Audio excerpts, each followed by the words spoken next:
The bigger they are, the harder they fall. Just ask the BBC, the self-proclaimed gold standard of journalism, the flag bearer of neutrality. If you ask the BBC, they don't even know what bias means. That's how uncorrupted they are. Or so they claimed. Recently, an unprecedented scandal hit the BBC. A scandal that has claimed its top bosses. A scandal that has forced them to admit bias and apologise. Let's start from the top. Last week, The Telegraph published a report. It contained claims made by the BBC's former advisor, a man named Michael Prescott. Prescott's criticism revolved around one incident, an episode on Donald Trump. It covered his controversial speech from January 2021, the one before the Capitol riots, and it had a problem. The BBC team cut the clip in a peculiar way. See if you can spot it. We're going to walk down and I'll be there with you. And we fight. We fight like hell. We're going to walk down and I'll be there with you. We're going to walk down. We're going to walk down anyone you want, but I think right here we're going to walk down to the Capitol. And we're going to cheer on our brave senators and congressmen and women. And we're probably not going to be cheering so much for some of them.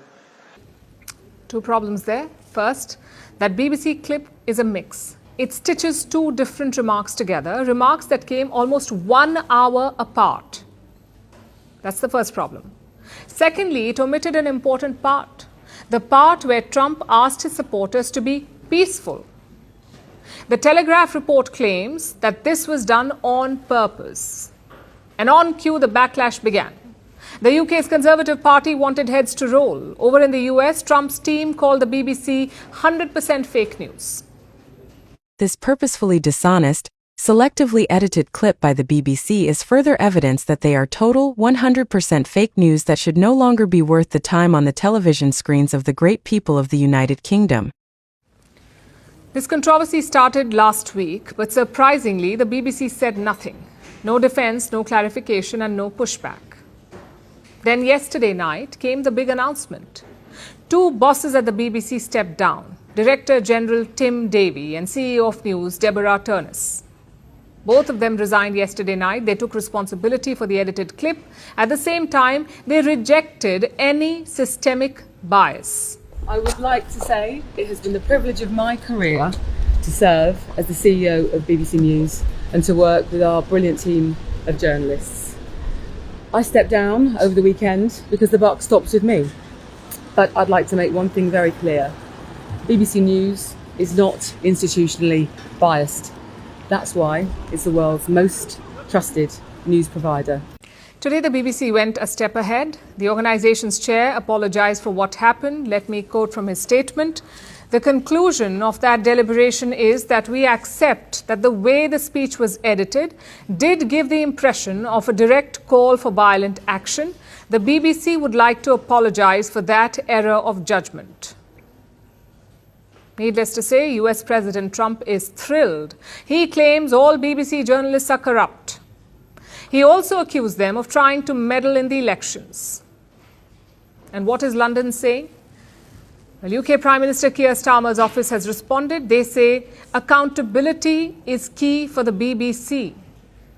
At the same time, he rejected claims of systemic bias. And that seems to be the strategy here. Accept blame in this case, but reject the notion of systemic bias. That's what they're trying to do. Frankly, that sounds counterproductive. Let me explain why. Yes, the BBC edited Trump's clip. Yes, they omitted some parts of his speech, but overall the story stands. In 2021, even the US Congress tried to convict Trump.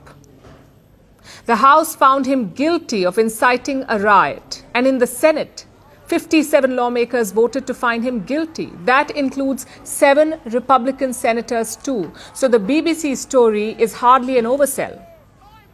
Despite the edit, which is problematic, you would expect them to stand by it. As far as bias goes, the BBC has done far worse. They have refused to call Hamas terrorists. They call the terrorists in Pahalgam gunmen and militants. They call Jammu and Kashmir Indian administered. All of this suggests a systemic bias. Instead of admitting any of that, the BBC bent the knee to Donald Trump. They portrayed this as a one-off. Just think about it. If this was some other world leader, would these bosses have resigned? Maybe a prime minister in Asia or a president in Africa. Do you think the BBC bosses would have resigned? Absolutely not. So this is not some moment of self-reflection for the BBC. This is selective reflection. They're not taking responsibility. They're just evading Trump's anger. So what did the BBC do to anger President Trump? And what has he said about the resignations? Well, here's what you need to know. For a long time now, the president has criticised what he calls the fake news media. His criticism, though, has always been for the US mainstream media. Until now, reacting to the BBC resignations on Truth Social, he said the top people at the BBC, including Tim Davie, the boss, are all quitting, fired, because they were caught doctoring my very good, perfect speech of January the 6th. Thank you to The Telegraph for exposing these corrupt journalists. These are very dishonest people who tried to step on the scales of a presidential election. On top of everything else, they are from a foreign country, one that many consider our number one ally. What a terrible thing for democracy, he said.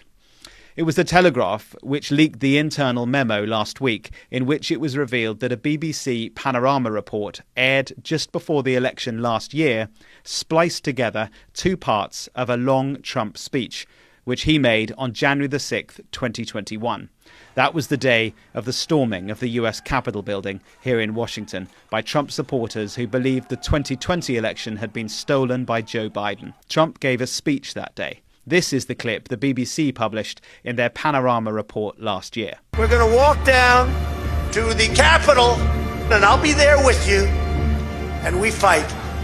We fight like hell. And if you don't fight like hell, you're not going to have a country anymore. Now, that clip was not one sentence, but actually two distinct parts of the speech spliced together and covered with picture to hide the edit, the cut. Had they not spliced the clip, this is what viewers would have heard. And after this, we're going to walk down, and I'll be there with you. We're going to walk down. We're going to walk down anyone you want, but I think right here, we're going to walk down to the Capitol, and we're going to cheer on our brave senators and congressmen and women, and we're probably not going to be cheering so much for some of them, because you'll never take back our country with weakness. You have to show strength, and you have to be strong.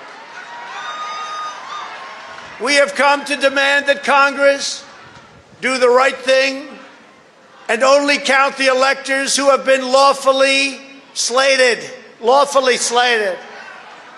I know that everyone here will soon be marching over to the Capitol building to peacefully and patriotically make your voices heard. The fight like hell comment came about an hour later, right at the end of the speech. Here it is in full. Most people would stand there at 9 o'clock in the evening and say, I want to thank you very much. And they go off to some other life. But I said, something's wrong here. Something's really wrong. Can't have happened.